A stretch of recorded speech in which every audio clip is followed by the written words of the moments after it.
Guys গতকাল এক ষান্ডা মরুভূমির গর্তের থেকে বের হয়ে নিউ ইয়র্কে ভিড়ের ভিতরে ঢুকে পড়ে। বহুদিন পর ষান্ডাকে পেয়ে তারা আনন্দে উল্লাস করতে থাকে। বাঙালি জাতির শ্রেষ্ঠ খাদ্য ষান্ডাকে পেয়ে তারা পৈশাচিক আনন্দ লাভ করতে থাকে। একজন তার পরিধেয় পতাকা টেনে খুলে ফেলে এবং তাকে ভর্তা করে খাবে নাকি ভাজি করে খাবে তা নিয়ে মোলামুলি চলতে থাকে। অবশেষে ষান্ডা পালাতে চেষ্টা করলে তাকে ডক্টর ইউনুসের বক্সের ভিতরে ঢোকানোর চেষ্টা করা হয়। দেখতে বেশ গোলুমোলু ও নাদুস নদুস হয়, তাকে সুটিয়ে লাল করে দেওয়া হয়।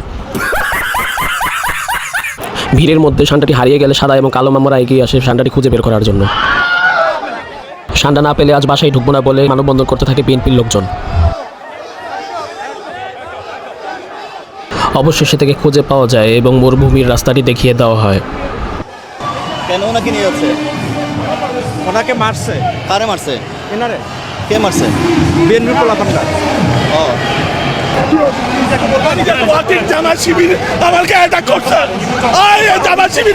ভিড়ের থেকে বের হওয়ার পরে ষান্ডা দাবি করে তাকে জাসির লোকজন অ্যাটাক করেছে।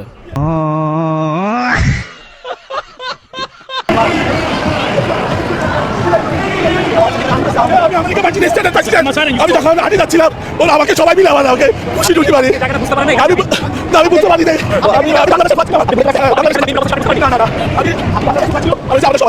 আমাদের জেলে গেছে